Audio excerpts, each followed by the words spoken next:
Bienvenue dans le Face-à-Face sur France 24 consacré aux relations entre la France et le Mali qui ont rarement été aussi exécrables. Florence Parly juge indécentes les accusations d'un abandon du Mali. La ministre des Armées réfute tout désengagement français. Le Premier ministre malien Choguel Kokalla Maïga a accusé la France d'un abandon en plein vol à la tribune de l'Assemblée générale de l'ONU à New York. Le Mali a justifié le recours aux mercenaires de la société paramilitaire Wagner. Alors comment évaluer la présence française au Sahel? Est-elle importante pour les Maliens? Est-elle efficace dans la lutte contre le terrorisme?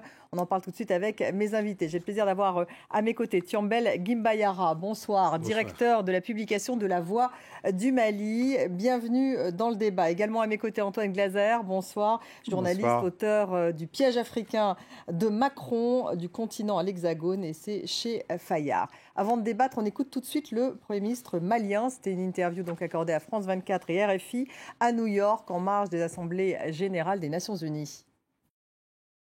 Le Mali regrette que le principe de consultation et de concertation, qui doit être la règle entre partenaires privilégiés, n'ait pas été observé en amont de la décision du gouvernement français. Aussi, la nouvelle situation née de la fin de Barkhane, plaçant le Mali devant le fait accompli et l'exposant à une espèce d'abandon en plein vol, nous conduit à explorer les voies et moyens pour mieux assurer la sécurité de manière autonome avec d'autres partenaires. Le Mali placé devant le fait accompli. Antoine Glaser, réponse de Florence Parly. Il n'y a pas de désengagement français. La France parle de réorganisation. Est-ce que c'est un abandon, oui ou non? Pas abandon, oui, enfin, il y a quand même, on passe quand même, les forces Barkhane vont passer quand même de 5100 soldats à 2500 soldats. Un sur deux, donc. Un sur deux, mais ceci dit, la France ne se retire pas de la région. C'est vrai que maintenant, on voit que la France, ils ne le disent pas comme ça clairement, mais on voit bien qu'ils veulent se redéployer. Comme il y a des problèmes politiques avec le Mali, on voit que la France veut se redéployer, du moins les 2500 soldats qui restent de Barkhane, beaucoup plus au Niger, parce que le Niger, où il y a d'ailleurs aussi les Américains, au niveau aviation et autres, c'est beaucoup moins qu'à N'Djamena, là où il y a actuellement l'opération, tout l'état-major est à N'Djamena, ce qui est relativement loin, des milliers de kilomètres par rapport au Niger. Abandon ou pas? Abandon, la France ne veut plus être en première ligne. On voit bien que la stratégie d'Emmanuel Macron, il faut le dire clairement, c'est aussi de neutraliser les chefs djihadistes. En fait, c'est de venger la mort des soldats français. Quand vous aviez 52 soldats qui sont morts, et encore récemment, je veux dire, c'est vrai que là, on voit qu'avec Maxime Blasco, ce chef en plus qui avait été un héros pour l'armée française, il y a aussi le poids du corporatisme de l'armée française. Emmanuel Macron ne peut pas tenir non plus, se retirer comme ça de toute cette région. Pour l'armée française, c'est absolument impossible, sans venger la mort aussi des soldats par rapport à l'axe qui est la lutte contre le terrorisme. Ceci dit, l'armée française est de plus en plus hors sol par rapport aux réalités du terrain et de ce qui se passe dans la région. Thiambel Gimbayara, est-ce que c'est effectivement un abandon, comme le dit le Premier ministre malien, qui dit qu'il n'a pas été en fait véritablement alerté? Le contexte a changé au Mali. Je tiens à exprimer toute ma solidarité aux familles des victimes maliennes. Surtout 5 soldats viennent de tomber sur la route de mon village à Dili, 95 km de Bamako. Au Soudan. À Dili aussi. À Dili, à l'encablure de Kuala et de Sebabougou. On sent que la préoccupation des Maliens aujourd'hui, elle est sécuritaire. Elle est sécuritaire d'autant plus que depuis 8 ans, le Mali s'est installé dans une guerre sans finir. Les populations souffrent, ça c'est une réalité. Et cette réalité n'est pas sans pression sur les autorités actuelles qui viennent.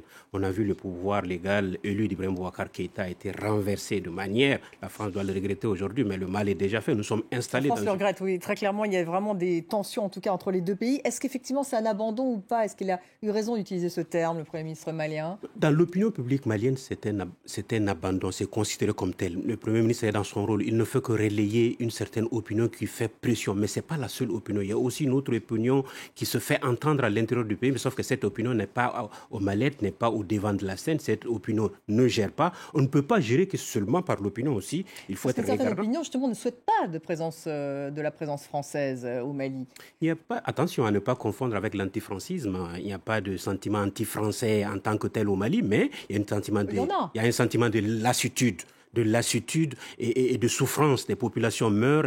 L'armée malienne a payé le prix le plus fort de la lutte contre le terrorisme. Beaucoup de soldats maliens sont tombés, africains aussi, et français évidemment. Oui, mais il faut regretter. Français à Bamako, par exemple, peut-être moins au nord du Mali. C'est moins prononcé qu'ailleurs. Et il ne faut pas le traduire peut-être dans les termes comme ça. C'est peut-être la crise qui fait. Si on n'avait pas commis l'erreur de départ, peut-être que les Maliens sont révoltés contre cette partition qu'on voit de fait qui s'impose. Si on trouve des solutions, peut-être demain, la situation entrera dans l'ordre. Et puis les liens entre la France et le Mali, c'est des liens séculaires, des liens de sang, c'est des Vous diriez que cette réorganisation française, justement, sur place, c'est un abandon? Moi, je ne dirais pas que c'est un abandon, mais c'est une incompréhension. Cette réorganisation de la France n'est pas comprise par une certaine opinion malienne, pas comprise par ceux qui détiennent aujourd'hui le pouvoir au Mali, qui mènent les autorités qui dirigent le Mali, même si elle était comprise avant, bien sûr, aujourd'hui, il faut quand même un dialogue. On peut mieux associer le Mali aux prises de décisions, mieux associer au Mali au redéploiement. Le Mali ne devrait pas apprendre, par exemple, la fin de Barkhane ou la suspension de la coopération militaire par un avis de l'AFP, un communiqué de l'AFP. C'est le cas, c'est ce qui s'est passé, Antoine Gazard, c'est ce que dit le Premier ministre malien.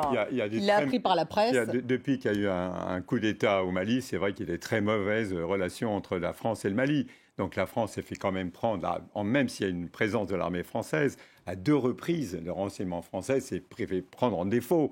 À 2 reprises, il y a eu quand même deux coups d'État, l'un sur l'autre. Je veux dire, avec le président de la transition, Assimi Goïta, qui a fait un premier coup d'État, qui se maintient au pouvoir. On sent que les relations sont très mauvaises. Et on voit qu'à partir du moment où la France a une position de repli au Niger ou dans la région, puis il y a vraiment le grand acteur masqué de la région dont on ne parle jamais, la France, comme par hasard, elle se retire tout à fait du nord du Mali. Mais qu'est-ce qui va se passer, par exemple, entre le Mali et l'Algérie? Personne n'en parle, alors que l'Algérie veut vraiment se réengager réellement et politiquement, et peut-être même militairement un jour ou l'autre, puisque la constitution algérienne permet maintenant à ce qu'il y ait des troupes algériennes. Donc elle comblerait le vide français. Il y a derrière tout ça, derrière les mots de Florence Parly autant que du Premier ministre, il y a vraiment une géostratégie régionale qui est en train de se mettre en place. Alors justement, géostratégie régionale, Tuambel Guimbayara, il y a cette force Wagner, ces Russes dont on parle beaucoup, puisque effectivement on dit que la junte est en train de négocier avec eux. La France est extrêmement choquée. Elle dit grosso modo c'est Paris ou Moscou, même si Moscou réfute le fait que les forces Wagner travaillent pour eux. Pourquoi est-ce que les Maliens, le gouvernement, les autorités maliennes font-elles appel à la force Wagner aujourd'hui, aux Russes? Les autorités maliennes font appel à la force Wagner, ça c'est vous qui le dites, c'est pas confirmé jusque-là, le Premier ministre jusque-là a réfuté. Et manifestement, il y a des tractations. Cette thèse, mais on ne peut pas dire qu'il n'y a pas de tractation, mais on ne peut pas interdire au Mali de trouver une alternative à l'absence ou au départ, au retrait ou au redéploiement des forces françaises. Ça peut se faire par une coopération avec la Russie, donc par une coopération avec la Chine. Donc c'est une alternative au retrait français, en fait. C'est une alternative, si on ferme 3 camps sur 6, on laisse un vide. Si l'armée malienne n'est pas puissante pour remonter, sécuriser les populations, si le G5 ne marche pas comme cela devrait être le cas, on continue d'attaquer les paisibles populations, fait des victimes civiles, des victimes militaires. La guerre continue. Donc vous le voyez comme un moyen de protection. La France est donnée comme objectif de l'éliminer au niveau de la frontière de l'Iptako-Gourma, l'EGS. L'EGS est aujourd'hui décapité. Peut-être qu'il faut porter encore d'autres objectifs. Il y a Dagali est là encore. Si on ne parle pas avec lui, au Mali, il faut parler avec lui. Pour la France, il n'en est pas question. Il faut éliminer tous ces gens. Vous pensez que ça va protéger les Maliens, justement, que d'utiliser cette force russe? L'utilisation des forces Wagner. Je ne dis pas que, forcément, je n'indexe pas Wagner. Je dis que le Mali, en tout cas, le gouvernement malien est obligé de trouver une alternative au retrait de la France. Ça peut se faire avec l'armée française, avec la France, en coopération avec l'Europe ou avec un autre partenaire, la Chine, la Russie, que sais-je encore. Donc la France devrait conserver en fait ces 5000 soldats sur place, c'est ça que vous dites ce soir? La France devrait s'entendre avec le Mali pour trouver une alternative, pour qu'elle ne laisse pas un vide, pour que les populations soient préservées. Si ça passe par la conservation de ces bases-là, il faut le faire. S'il faut les remplacer par d'autres en accord avec le Mali, pourquoi pas? Antoine Gazet, on voit bien en tout cas que la France ne voit pas du tout d'un bon œil cette intervention de Wagner, donc des forces russes. C'est un peu eux ou nous. On voit bien, on a entendu quand même, au-delà même, on voit qu'en fait, à travers le Mali, on voit que c'est la France et la Russie qui sont en train de se parler. On voit bien quand même le ministre russe des Affaires étrangères, Serge Lavrov, qui a quand même dit carrément, qui a dit oui, alors, bien sûr, nous, c'est une histoire de coopération privée comme ça de la Russie avec le gouvernement malien, mais il a aussi dit, si vous écoutez bien, il a été assez loin finalement. Il a dit en creux, il a dit oui, mais on a de toute façon, on a quand même une coopération politique et militaire avec le Mali. Et il a même dit, et alors un pays, il dit oui, moi je suis le premier arrivé, et puis les autres, plus personne ne peut venir parce que je suis là. Donc il y a quand même un message subliminal à la France en disant maintenant c'est open bar. De Mali, c'est clair, il dit c'est open bar. Donc ça veut dire, maintenant, tous les intérêts exactement, chacun ses intérêts, l'Afrique malisée, ça sera peut-être pas Wagner, ça sera une autre coopération privée, mais encore une fois, il y a un changement réel qui est en train de se passer dans la région. Le problème, à mon avis, pour l'Afrique, et c'est un vrai problème pour G5 Sahel, pour moi, il ne faut absolument pas que, par exemple, il y a des tensions en ce moment entre le Niger et le Mali. C'est ça le danger pour toute la région, au-delà même de la présence française. Une forme d'embrasement, vous voulez dire ? Mais non, ça veut dire que le Niger, ils ont des propos. Les Niger ont finalement critiqué la gestion du coup d'État militaire au Mali, etc. Les Maliens ont répondu aux Nigériens et autres. Et ça, c'est très mauvais pour le G5 Sahel, puisque officiellement, l'engagement de la France, c'est de former des armées africaines et d'aider les États africains à assurer leur propre sécurité. Et un engagement européen plus important également. Oui, mais engagement européen, quand vous voyez les Estoniens, tout le monde parle des Estoniens, c'est parce que vous avez 300 Français qui sont en Estonie sur le front russe. C'est un prêté pour un rendu. Les Européens qui sont là... Qu'est-ce que vous voulez dire, en fait ? Je veux dire que, franchement, il ne faut pas se leurrer. Chacun a ses intérêts. Dans Takuba, chaque force de Takuba, que ce soit les Suédois et autres, il y a bien sûr c'est de la diplomatie d'influence. Parce que la force Takuba, c'est censé être une force européenne. Spéciale européenne, absolument. Thiambel Gimbayara, est-ce qu'il pourrait y avoir... D'abord, est-ce que vous pensez que finalement la force Barkhane, l'intervention française, est efficace face au terrorisme au Sahel? Parce que c'était ça le point de départ de la réflexion d'Emmanuel Macron. En tout cas, au Mali, tout le monde est unanime que Serval a été une réussite. Mais Barkhane, le bilan, on le fera à la fin. Si c'était le cas, je crois que la France ne se saurait pas de faire un redoublement. Je crois qu'il faut être humble dans cette histoire. Reconnaître que de tous les deux côtés, on a eu des erreurs, on est passé par des moments de tension. Je me rappelle des propos de Latsou au président Ibeka. On se rappelle également à ces propos-là sur la tribune de l'ONU du Premier ministre et de la ministre de la Défense qui répond par ces mots. Ce n'est pas courtois tout ça. Il faut redescendre sur terre. Ce n'est pas courtois. Ce n'est pas courtois. Il faut redescendre sur terre, mesurer la portée historique qui est donnée à tout le monde, se mettre en accord. Parce qu'il faut une entente politique pour une action sur le terrain. Et l'action, la protection du Mali va à l'armée malienne en premier. Mais est-ce que l'intervention militaire, encore une fois, est suffisante? Parce que c'est ça la véritable question. Il faut cumuler les deux. La France, le Mali, a choisi d'éliminer les mauvais enfants, ceux qui sont fermés à tout dialogue par la violence. Maintenant, on ne peut pas éliminer toute une partie de ces populations. Il faut discuter avec certains, les sortir des crocs des mauvais gens ou de ces illuminés, les ramener à la raison. Ensuite, ceux qui ne veulent pas du tout de dialogue ou ceux qui sont venus ailleurs pour nous imposer l'islam, parce que Dili, la Sainte Cité Pieuse, connaît l'islam depuis le 9e siècle. Donc là, vous parlez de l'organisation État islamique, etc., parce que les autorités, les Maliens, justement, discutent, si j'ai bien compris. Les Maliens discutent, mais sauf que la France n'est pas d'accord qu'on discute avec tout le monde. Exactement. Et ça, c'est un autre point dont il faut en discuter et convenir.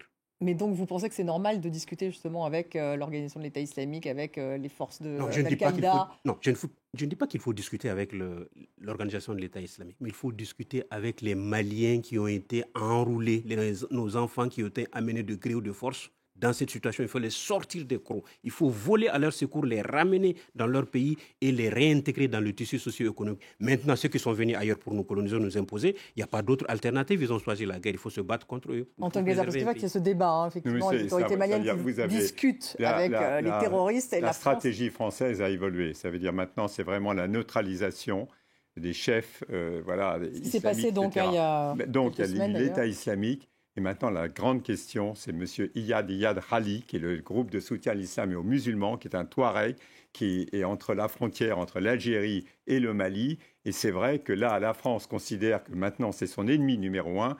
Le gouvernement malien considère que c'est un Malien et qu'on doit négocier avec lui.